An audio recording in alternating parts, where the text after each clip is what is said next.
अस्सलाम वालेकुम, मेरा नाम नुवैरा उबैद है। आज हम ऑर्गेनाइजेशनल बिहेवियर की क्लास में पढ़ेंगे मोटिवेशन के बारे में। उसमें हम पढ़ेंगे थेरीज ऑफ मोटिवेशन के बारे में, ठीक है। तो सबसे पहले मैं आपको बताऊंगी कि जॉब परफॉर्मेंस जो है वो बेसिकली क्या होती है, और फिर हम जाएंगे आगे मोटिवेशन के बेसिक कंसेप्ट की तरफ। फिर हम पढ़ेंगे मोटिवेशनल थेरीज के बारे में जो कि हमारी जॉब परफॉर्मेंस से या फिर ऑर्गेनाइजेशनल सेटिंग से रिलेटेड होती हैं, ठीक है। तो जॉब परफॉर्मेंस की जब हम बात करते हैं तो जॉब परफॉर्मेंस हमारे पास तीन चीज़ों पे डिपेंड कर रही होती है: मोटिवेशन, ठीक है, हमारी एबिलिटी, और जी हमारा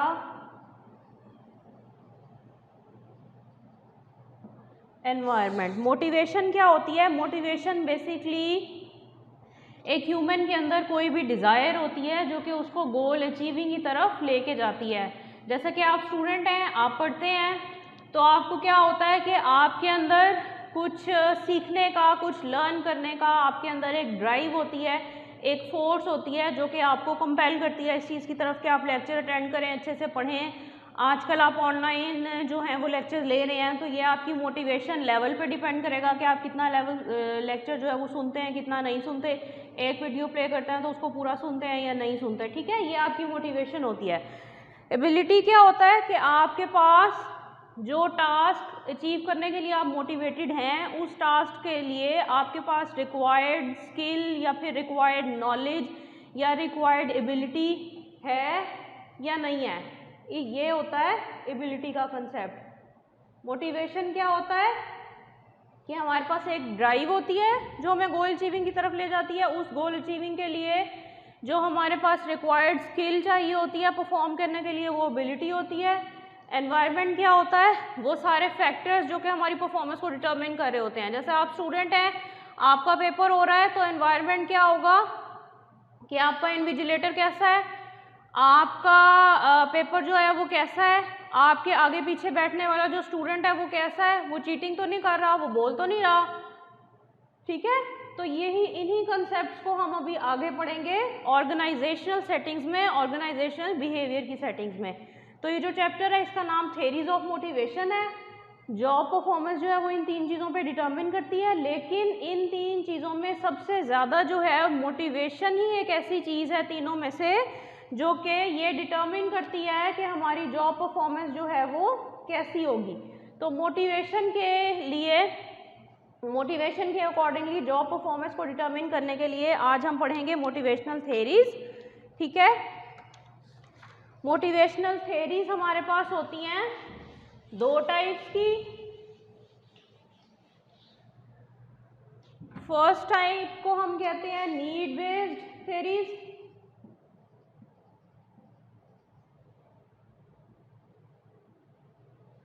और सेकंड टाइप को हम कहते हैं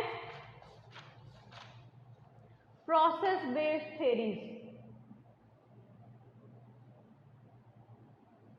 नीड बेस्ड जो थेरीज हैं वो क्या कहती हैं कि मोटिवेशन जो है वो एक ऐसा लेवल ऑफ अचीवमेंट है जो कि ह्यूमन को ऑर्गेनाइजेशन में, जो ऑर्गेनाइजेशन के जो एम्प्लॉयज़ होते हैं उनको आगे बढ़ने में जो है वो हेल्प आउट करता है। यानी मोटिवेशन जो है वो उनसे रिलेट कर रही होती है, उनकी नीड से रिलेट कर रही होती है।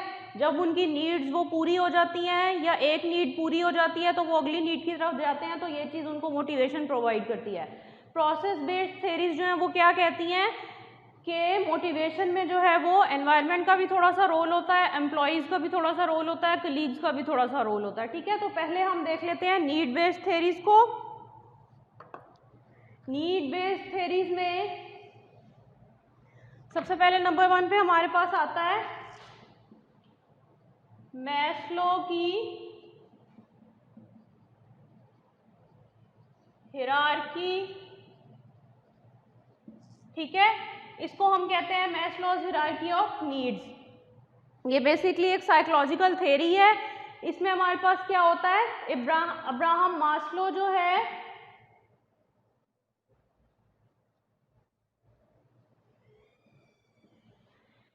ये इस थ्योरी का फाउंडर है। ये हमें बताता है कि हमारे पास मोटिवेशन जो है वो एक पिरामिड की फॉर्म में काम करता है। उस पिरामिड के हमारे पास 5 एलिमेंट्स होते हैं।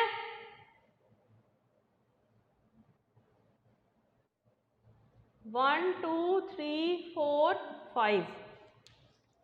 नंबर 1 पे इन हर 5 लेवल पे, ईच लेवल पे क्या है, ईच लेवल पे एक नीड है। जैसे ही आपकी उस लेवल की नीड पूरी होती है आप अगले लेवल की नीड की तरफ चले जाते हैं, उस लेवल की नीड पूरी होती है अगले लेवल की तरफ चले जाते हैं। इस तरह क्या होता है कि आप नीड नंबर 1 से चलते हैं और आप नीड नंबर 5 तक चले जाते हैं। नीड नंबर 1 में हमारे पास क्या आता है, फिजियोलॉजिकल नीड्स। फिजियोलॉजिकल नीड्स कौन सी होती हैं, जिनको हम सादा ज़बान में बायोलॉजिकल नीड्स भी कहते हैं। बायोलॉजिकल नीड्स मतलब आपकी हंगर की नीड, आपकी थर्स्ट की नीड, ठीक है, आपकी बेसिक जो नीड्स होती हैं वो आ जाती हैं फिजियोलॉजिकल नीड्स में। यानी कि आपकी जब अगर आप किसी भी ऑर्गेनाइजेशन में हैं, आप कहीं भी हैं, आप एम्प्लॉई हैं, आप किसी भी कॉरपोरेट पोजीशन पे बेशक काम करें, आप जिस भी लेवल पे हैं, अगर आपको हंगर फील हो रही होगी, आपको भूख लग रही होगी, तो आप उस सिचुएशन में कभी भी अपना बेस्ट जो है वो नहीं दे सकेंगे। चाहे आपकी प्रमोशन पेंडिंग हो, चाहे आपकी नेक्स्ट डे कोई बहुत इंपॉर्टेंट मीटिंग हो, आपको उसके लिए कोई बहुत इंपॉर्टेंट स्लाइड्स प्रिपेयर करनी हो, लेकिन एकदम से क्या हुआ है कि बैठे बैठे आपको अपने टेबल पे भूख लगने लग गई है, तो जब तक आप कुछ खा नहीं लेंगे, आपकी हंगर नीड पूरी नहीं होगी, आप अपने उस टास्क पे फोकस नहीं कर सकेंगे, चाहे वो कितना इंपॉर्टेंट क्यों ना हो। इस थ्योरी के मुताबिक हर बेसिक नीड जो है, हर लोअर लेवल की नीड जो है वो जो है आगे होती है, और आगे अगले लेवल की जो नीड होती है, कम्प्लेक्स नीड जो है वो थोड़ी सी पीछे चली जाती है। जैसे कि मैंने अभी आपको एग्जांपल से बताया कि आपकी प्रमोशन है, जाहिर है वो भी आपकी एक नीड है कि आपकी पे अच्छी होगी, आपको इंसेंटिव्स मिलेंगे, आप आगे अच्छी पोजीशन पे जाएंगे, वो भी आपकी एक नीड है। लेकिन जैसे ही आपको बेसिक लेवल की नीड फील हुई, आपको हंगर फील हुई, आप हंगर की तरफ चले गए, हंगर नीड पूरी हुई, फिर आप वापस आगे चले गए, ठीक है। सेकेंड नंबर पे आपकी नीड आ जाती है सेफ्टी। सेफ्टी नीड क्या होती है कि आपकी जो फिजियोलॉजिकल नीड्स हैं जब वो सेटिस्फाई हो जाती हैं, तो आप क्या करते हैं कि आप जो है वो ये फील करना चाहते हैं कि अब हमें किसी चीज़ का डेंजर ना हो, हम सेफ हो, सिक्योर्ड हो। जैसे इस एग्जांपल के अकॉर्डिंगली जो मैंने आपको बताई है, इसमें हम क्या देखेंगे कि एक कोई एम्प्लॉय है किसी भी ऑर्गेनाइजेशन का, अगर उसको उस टाइम कोई भी बायोलॉजिकल नीड फील नहीं हो रही, तो वो क्या होगा, सेफ्टी वाली नीड पे, उस लेवल पे उसकी क्या नीड होगी कि मुझे कोई भी डेंजर ना हो, मुझे कोई भी डेंजर ना हो, मुझे कोई फिजिकल डेंजर भी ना हो, मैं किसी ऐसी बिल्डिंग में नहीं बैठ के काम करूं जहां पे कोई जो है उसका इंफ्रास्ट्रक्चर ख़राब हो, या वो किसी ऐसे एरिया में बनी हुई हो जो डिमोलिश होने वाला हो, या कोई डिस्प्यूटेड एरिया हो, या जहाँ पे कोई अर्थक्वेक्स वगैरह आने का ज़्यादा जो है वो इम्कान हो, या फिर क्या हो कि मैं अपने जो मेरे कलीग्स हैं या जो मेरी हायरिंग अथॉरिटीज़ हैं वो मेरे साथ अच्छे हैं, मुझे सेफ एनवायरनमेंट प्रोवाइड करते हैं। सेफ्टी नीड जो है वो इन बातों से रिलेट करी होगी। थर्ड नंबर पे आ जाती है हमारी सोशल नीड। सोशल नीड क्या होती है, सोशल नीड क्या होती है, the need to be loved and the need to love. जब आपकी सेफ्टी नीड पूरी हो गई तो अब आप किस नीड की तरफ जाएंगे, सोशल नीड की तरफ। सोशल नीड जो है वो क्या होगी, एनवायरमेंटल सेटिंग्स में हम देख लेते हैं, ऑर्गेनाइजेशन सेटिंग्स में जो मैं आपको एग्जांपल बता रही थी उसके हिसाब से हम क्या देखेंगे कि जो एम्प्लॉई है वो ये देखेगा कि मेरे अपने जो कलीग्स हैं उनके साथ अच्छे रिलेशनशिप्स हों, मेरे सोशल रिलेशनशिप्स बिल्ड हों, मैं इनके साथ कोई आउटसाइड द ऑर्गेनाइजेशनल सेटिंग कोई और मीटिंग कर लूँ, कहीं मैं इनके साथ डिनर पे चला जाऊँ, लंच पे चला जाऊँ, मेरा एक अच्छा सोशल बॉन्ड होगा इनके साथ, तो क्या होगा, इस बात की बेस पे हो सकता है कि मेरे और ज़्यादा रिलेशनशिप्स बने, मुझे और ज़्यादा अच्छा वर्क एनवायरनमेंट मिले, मेरी प्रमोशन हो जाए, मेरी ये वाली नीड भी पूरी हो जाए, ठीक है। सोशल नीड के बाद क्या आता है, एस्टीम नीड। एस्टीम नीड क्या होती है, यहाँ पे सोशल रिलेशनशिप्स बनाने की नीड थी। एस्टीम नीड जो है वो सोशल नीड का ही नेक्स्ट स्टेप है। वो क्या है कि आप अपने जो आपने सोशल रिलेशनशिप्स बनाए हैं वो आपको अप्रिशिएट करें, आपको एज अ पर्सन आपको वैल्यू दें, ठीक है। तो ऑर्गेनाइजेशन सेटिंग्स में भी आपकी यही नीड होगी कि जो मेरे कुलीग्स हैं या जो मेरी हायरिंग अथॉरिटीज़ हैं, जो मेरे एम्प्लॉयर्स हैं, वो मुझे एज अ पर्सन रिस्पेक्ट दें, मेरे काम को रिकग्निशन दें। जब आपको ये सारी चीज़ मिलेगी, लेकिन अगर इस नीड पे पहुंच के भी किसी टाइम पे ऐसा हो कि वही वापस आपकी सेफ्टी जो है वो किसी स्टेज पे जाके डेंजर में आ जाए, या आपको कभी बैठे बैठे जो है वो थर्स्ट या हंगर फील होने लग जाए, तो आप वापस इस वाली नीड पे आ जाएंगे। हर बेसिक लेवल की नीड जो है वो डोमिनेट करती है हर कम्प्लेक्स लेवल की नीड को मैस्लो हायरार्की के मुताबिक। हायरार्की का मतलब ही यही है कि ये चीज़ें जो हैं वो एक सक्सेशन में काम करती हैं, नीचे से ऊपर की तरफ जा रही हैं, ठीक है। नंबर 5 पे हमारे पास नीड आ जाती है सेल्फ एक्चुअलाइजेशन की। सेल्फ एक्चुअलाइजेशन क्या होता है? सेल्फ एक्चुअलाइजेशन मीन्स कि आप उस लेवल पे पहुंच गए हैं कि जहां आप में मैक्सिमम पोटेंशियल है बनने का, आप वो बन गए हैं। जब आप में वो मैक्सिमम पोटेंशियल होगा तो ही आप अच्छा परफॉर्म कर सकेंगे, ठीक है।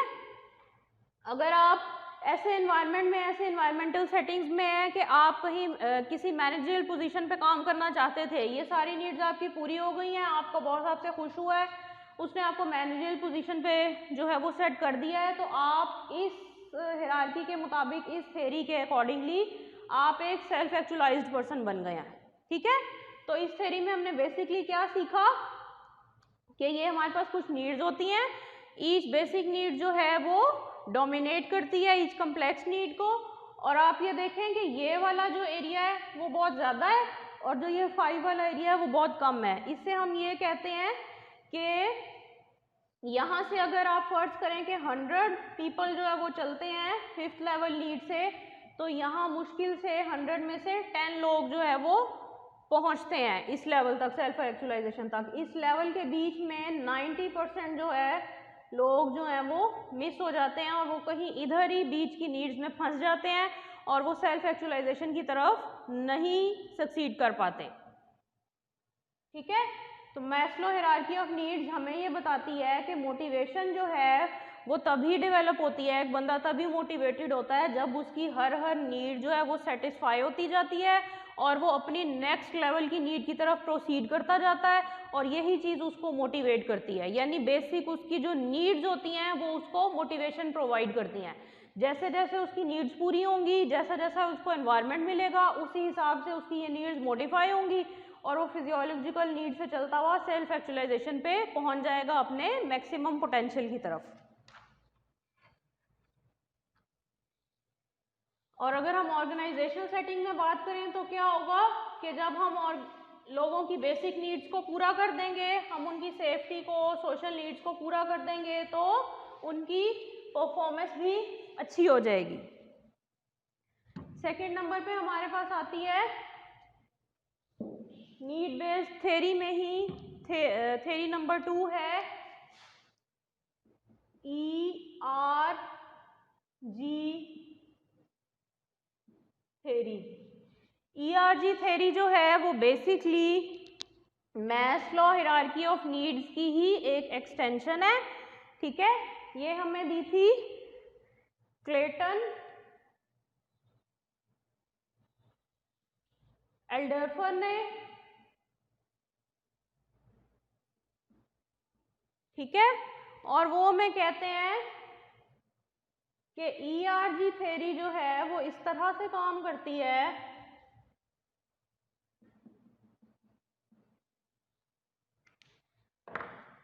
कि हमारे पास इधर होती है एग्जिस्टेंस, इधर हमारे पास होती है रिलेटेडनेस, और इधर हमारे पास होती है ग्रोथ। ये भी बेसिक नीड्स ही हैं इस थ्योरी के मुताबिक। ERG थ्योरी के अकॉर्डिंगली एग्जिस्टेंस, रिलेटेडनेस और ग्रोथ भी जो है वो नीड्स के नाम है, ठीक है। बेसिकली इनका क्या मीनिंग है मैं भी आपको बताती हूँ, लेकिन क्लेटन एंड एल्डरफर जो है वो ये कहते हैं कि जैसे मैस्लो ने जो है वो 5 नीड्स बताई थी, तो इनमें क्या है कि इनमें वो नीड्स जो हैं वो पेयर अप हो जाती हैं, 1-2 नीड्स इधर चली जाती हैं, 1-2 इधर चली जाती हैं, 1-2 इधर चली जाती हैं, बेसिकली हैं वो वही नीड्स। हंगर की, थर्स्ट की, biological needs, safety needs, esteem needs, ठीक है, सारी वही नीड्स हैं। एग्जिस्टेंस बेसिकली क्या होती है इस थ्योरी के अकॉर्डिंगली? मैस्लो की फिजियोलॉजिकल एंड सेफ्टी नीड, यानी जो बिल्कुल 2 बेसिक नीड्स थी मैस्लो के अकॉर्डिंगली वो यहाँ पे आ गई हैं। रिलेटेडनेस में कौन सी नीड्स आ जाती हैं? Social needs. और ग्रोथ में कौन सी नीड्स आ जाती हैं? बिल्कुल कॉम्प्लेक्स लेवल की सेल्फ एस्टीम और सेल्फ एक्चुअलाइजेशन। तो जैसा कि मैंने आपको बताया, 2 बिल्कुल बेसिक लेवल की नीड्स मैस्लो के अकॉर्डिंगली जो है वो एग्जिस्टेंस में आ गई हैं, क्योंकि फिजियोलॉजिकल नीड्स और सेफ्टी नीड्स जब आपकी पूरी होंगी तो आपका एग्जिस्टेंस जो है वो किसी भी डेंजर में नहीं रहेगा, आप सेफ फील करेंगे, तो आप अपने ग्रोथ की तरफ जो अच्छी तरह बढ़ सकेंगे, आप मोटिवेटेड हो सकेंगे। रिलेटेडनेस जो है वो क्या होगा? आपकी सोशल नीड को सेटिस्फाई करेगा। ग्रोथ जो है वो क्या करेगा? आप जब यहाँ पे ग्रोथ जो है वो साइकोलॉजिकल ग्रोथ की बात हो रही है, फिजिकल ग्रोथ की बात नहीं हो रही। साइकोलॉजिकल ग्रोथ जो है वो आपकी कैसी होगी? जब लोग आपको रिकॉग्निशन देंगे, आपको एज अ पर्सन एक्नॉलेज करेंगे, और आप क्या होगा कि आप सेल्फ एक्चुअलाइजेशन की तरफ मूव कर जाएंगे, ठीक है। तो ये हमारे पास ERG थ्योरी का कंसेप्ट था, जो कि मैस्लो की थ्योरी की ही आगे से एक्सटेंशन है। और क्या होगा कि ये बेसिकली ये थ्योरी जो है मैस्लो की जो थ्योरी है उसका क्रिटिसिज्म है। जैसा मैस्लो कहता है कि एक स्पेसिफिक मोमेंट ऑफ टाइम पे, एक टाइम पे क्या होता है कि एक नीड ऑपरेट करती है, जबकि ERG थ्योरी जो है वो कहती है कि एक टाइम पे 2 से 3 नीड्स भी जो है वो ऑपरेट कर सकती हैं, ठीक है। हो सकता है कि आपकी एग्जिस्टेंस की नीड हो और साथ ही आपको रिलेटेडनेस की नीड भी हो, तो क्या करेंगे कि आप ऐसा एनवायरनमेंट पिक करेंगे या आप इस तरह से मोटिवेट होने की कोशिश करेंगे कि आप अपनी नीड्स को भी सेटिस्फाई करने की कोशिश करेंगे और आप सोशली भी एक्टिव होने की कोशिश करेंगे, तो 2 नीड्स आपकी पूरी हो जाएंगी। या फिर ये हो सकता है कि एट अ टाइम ही आपकी 2 नीड्स सेटिस्फाई हो रही हो, मतलब एक टाइम में आप 2 से 3 नीड्स की तरफ भी जा सकते हैं। ज़रूरी नहीं है कि एक टाइम आप एक ही नीड पे ही स्टक रहें इस थ्योरी के अकॉर्डिंगली। ये इसका मेन कंसेप्ट है और यही जो है मैस्लो की थ्योरी का हमारे पास क्रिटिसिज्म है, जिसकी बेस पे ये थ्योरी जो है वो बनाई गई है। 3rd नंबर पे हम देख लेते हैं, थ्योरी आती है 2 फैक्टर थ्योरी।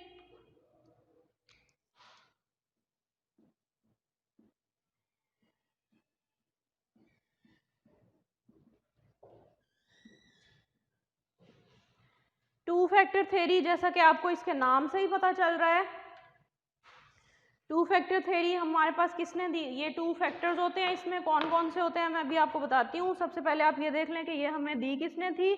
ये हमें दी थी फ्रेडरिक हेजलबर्ग ने, ठीक है। इसमें हमारे पास 2 फैक्टर्स आते हैं, हाइजीन फैक्टर्स, और नंबर 2 पे हमारे पास आते हैं मोटिवेटर्स। इस थ्योरी के अकॉर्डिंगली एम्प्लॉयज को है जो मोटिवेशन मिलती है वो किस तरह से मिलती है? 2 फैक्टर्स की बेस पे मिलती है। हाइजीन फैक्टर्स हमारे पास वो वाले फैक्टर्स होते हैं जो कि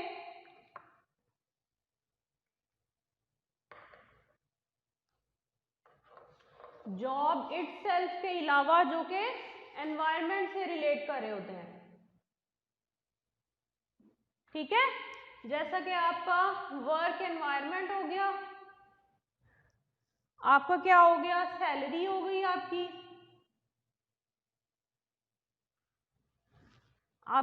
सिक्योरिटी हो गई, आपकी सेफ्टी हो गई। हाइजीन फैक्टर्स इनको इसलिए कहा जाता है क्योंकि जब आपके ये वाली सारी चीज़ें आपको मिल रही होंगी, ये सारे फैक्टर्स आपको प्रोवाइड किए जा रहे होंगे, तो आप क्या होगा कि आप एक साइकोलॉजिकली हाइजीन एनवायरनमेंट में काम करेंगे, जो कि आपको लेवल ऑफ मोटिवेशन को बूस्ट अप करेगी और आप अच्छे से परफॉर्म कर सकेंगे, ठीक है जी। उसके बाद मोटिवेटर्स में हमारे पास कौन से फैक्टर्स आ जाते हैं जो कि बिल्कुल जॉब से रिलेटेड होते हैं। ये आपके पर्सनल फैक्टर्स होते हैं, ठीक है। ये आपके एनवायरनमेंट फैक्टर्स थे, ये आपके पर्सनल फैक्टर्स होते हैं। क्या हो गया, आपका मोटिवेशन लेवल हो गया। इसमें और क्या आ सकता है, आपको कितनी आपके काम को रिकॉग्निशन मिल रही है, आपका बॉस और आपके जो कलीग्स हैं, आपकी कोई ऐसी अथॉरिटी जिसने आपको हायर किया है, या आपका बिल्कुल इमीडिएट बॉस, या अगर आपकी एक कोई ऐसी टीम है, आपकी पूरी हायरिंग, चाहे कोई आपका एक पर्सन है या एक टीम है, वो टीम आपके काम को कैसे रिकॉग्नाइज करती है, किस तरह से एक्नॉलेज करती है, ठीक है जी। आपकी रिस्पॉन्सिबिलिटी अपने काम की तरफ, यानी वो चीज़ें जो डायरेक्ट आपकी साइकी को इफेक्ट कर रही हैं वो इसमें आ जाएंगी, वो चीज़ें आपके मोटिवेटर्स होंगे। ये 2 फैक्टर्स जो हैं वो होंगे इस थ्योरी के अकॉर्डिंगली, तो तभी आप मोटिवेटेड होंगे, और आप मोटिवेटेड होंगे तो आप अच्छी परफॉर्मेंस दे सकेंगे। इस थ्योरी का बेसिक क्रिटिसिज्म क्या है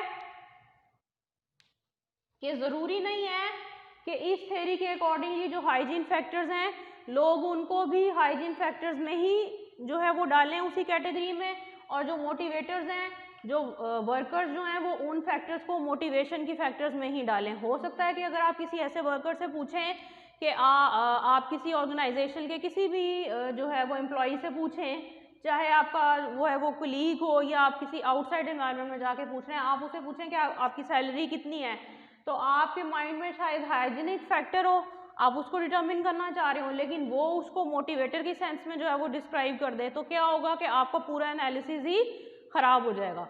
इसी तरह आप किसी से ये पूछें, या आप किसी बिल्कुल एक साइलेंट ऑब्जर्वर के तौर पे किसी ऑर्गेनाइजेशन में चले जाएं, आप ये देखें कि उसके काम को कितनी रिकॉग्निशन मिल रही है, उसको कितनी रिस्पॉन्सिबिलिटी दी जा रही है, वो कितना मोटिवेटेड है, आप उसको हाइजीन फैक्टर के तौर पे लेना चाह रहे हो, लेकिन हो सकता है कि उस स्पेसिफिक सिचुएशन में वो फैक्टर जो है वो मोटिवेटर के तौर पे काम कर रहा हो, या दोनों के तौर पे भी काम कर रहा हो साइड बाय साइड, ठीक है। तो ये इसका क्रिटिसिज्म है। लास्ट नंबर पे हम थ्योरी पढ़ते हैं, नीड बेस्ड थ्योरी में हमारे पास ये लास्ट थ्योरी है। उस लास्ट थ्योरी का नाम है एक्वायर्ड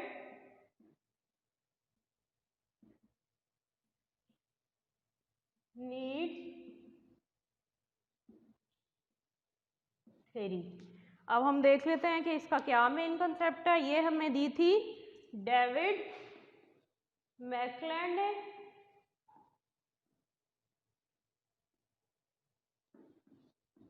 इसका हमारे पास मेन कंसेप्ट क्या है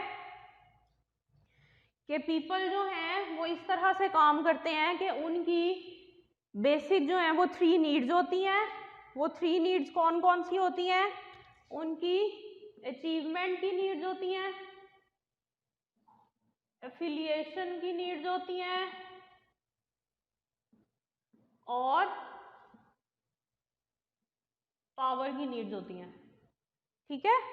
अब ये नीड्स किस तरह से वर्क करती हैं ये हम देख लेते हैं। इसमें क्या होता है कि इसमें इन्होंने एग्जांपल दी हुई है कि आप क्या करते हैं, आप अपने वर्कर्स को एक साइकोलॉजिकल कुछ टेस्ट देते हैं, जिनकी बेस से आप ये देखते हैं उनके अकॉर्डिंगली कि वो वर्कर जो है वो किस तरह की नीड की तरफ जो है वो जा रहा है, या उसकी पर्सनैलिटी। समटाइम ज़रूरी नहीं है कि पीपल जो है वो अगर आपको इस तरह के किसी सर्वे पे रिस्पॉन्ड करें तो वो नोइंगली करें या कॉन्शियसली करें।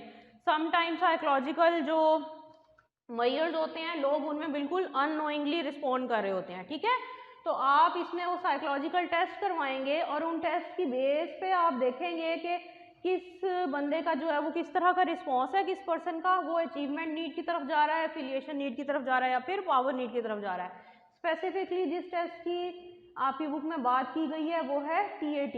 TAT बेसिकली हमारे पास एक साइकोलॉजिकल मेजर है, इसको कहते हैं थीमेटिक अपरसेप्शन टेस्ट। ये क्या होता है कि कुछ पिक्चर्स होती हैं जो आप अपने जिस पे आप एडमिनिस्ट्रेट कर रहे होते हैं टेस्ट, आप उसको दिखाते हैं, आप एज अ साइलेंट ऑब्जर्वर चुप करके बैठ जाते हैं, आप 1 to 2 मिनट्स के लिए आप अपने जो है आपका कैंडिडेट उसको पिक्चर दिखाते हैं, आप उसको कहते हैं कि आप इस पिक्चर में से जो है वो मेन क्लू ऑब्जर्व कर लें कि इस पिक्चर में आपके मुताबिक क्या हो रहा है। वो कोई भी इवेंट हो सकता है, कोई सिनेरियो हो सकता है, कोई स्टोरी हो सकती है, किसी का कोई वर्क एनवायरनमेंट हो सकता है, किसी का होम एनवायरनमेंट हो सकता है, कुछ भी। अब जो भी उस बंदे ने उस टाइम में ऑब्जर्व किया, आप उसको कहते हैं, आप पिक्चर हटा लेते हैं, आप फिर उसको कहते हैं कि आप जो आपने ऑब्जर्व किया है उसकी बेस पे आप एक हमें क्या लिख दें, एक स्टोरी लिख दें, शॉर्ट स्टोरी, कोई बहुत बड़ा नॉवल नहीं, एक छोटी सी शॉर्ट स्टोरी 50 to 100 वर्ड्स की जो एक पेज पे आ जाए। आप उस स्टोरी को पढ़ के फिर ये देखते हैं कि कौन सा बंदा कौन सी नीड की तरफ जा रहा है, ठीक है। ऐसी स्टोरी जिसका किस तरह का थीम हो कि जो सक्सेस को या फिर ब्रिलियंट आइडियाज को या फिर किसी मीटिंग को डिनोट कर रहा हो। किसी ने अगर ऐसी स्टोरी लिखी है जिसमें इस टाइप के थीम्स हैं, तो उस स्टोरी से आप क्या मतलब निकालेंगे कि वो पर्सन जो है वो अचीवमेंट नीड में हाई है, ठीक है। अचीवमेंट नीड में हाई पर्सन जो हैं वो क्या होते हैं कि वो इस तरह की पोजीशंस में सही वर्क करते हैं जहाँ पे क्या है कि उनको सेल्स की जॉब दी जाए। सेल्स की जॉब में क्या होता है कि इमीडिएट फीडबैक होता है, आपके जो पब्लिक होती है उससे भी, जो आपके कस्टमर होते हैं और जो आपकी अपर अथॉरिटी होती है जिसने आपको जॉब दी होती है, उसके साथ भी आपका डायरेक्ट लिंक होता है। तो आप क्या करते हैं कि आप टाइम टू टाइम आप अपनी नीड को एडजस्ट करते रहते हैं और आपका अचीवमेंट लेवल जो है वो बहुत ज़्यादा हाई रहता है और ये चीज़ आपको बहुत ज़्यादा मोटिवेट करती रहती है। इस टाइप के लोग जो हैं इस थ्योरी के मुताबिक अगर उनको मैनेजरियल पोजीशन दी जाए तो वो सही तरह से उसको सेटिस्फाई नहीं कर पाते, क्योंकि उनको लगता है कि हम एक ही पॉइंट पे स्टक हो गए हैं, ठीक है। उसके बाद अफिलिएशन नीड जो है वो किस तरह के थीम से डिनोट की जाती है, अब हम ये देख लेते हैं। अगर किसी बंदे ने ये कहा है, उसको फर्ज किया कि आपने कोई पिक्चर दिखाई है, उसमें दो लोग खड़े हुए हैं। अब ये जो पिक्चर्स होती हैं इनमें कोई कलर्स नहीं होते, ठीक है, और कोई कलर्ड सिचुएशन नहीं होती है, कोई एनिमेटेड पिक्चर्स नहीं होती, ये हार्ड फॉर्म में पिक्चर होती हैं, एक स्पेसिफिक साइज की ब्लैक एंड वाइट होती है। ब्लैक एंड वाइट इसलिए होती है कि आप ताकि पर्सन को कोई भी क्लू ना दे सकें। अगर कलर्ड होगी तो आप पर्सन जो है वो क्लू ले लेगा कि अच्छा इसमें क्या हो रहा है। ब्लैक एंड वाइट इसलिए होता है ताकि सब कुछ ब्लर हो जाए, पर्सन अपनी इमेजिनेशन को यूज़ कर सके। तो एक पर्सन अपनी इमेजिनेशन को यूज़ करते हुए पिक्चर को देख के आपको बताएगा कि ये हस्बैंड वाइफ खड़े हैं, या ये एक लेडी खड़ी है, ये इसकी कोई डॉटर है, या इस टाइप की कोई भी थीम होगा जो किसी भी फैमिली एलिमेंट को डिटर्मिन कर रहा होगा।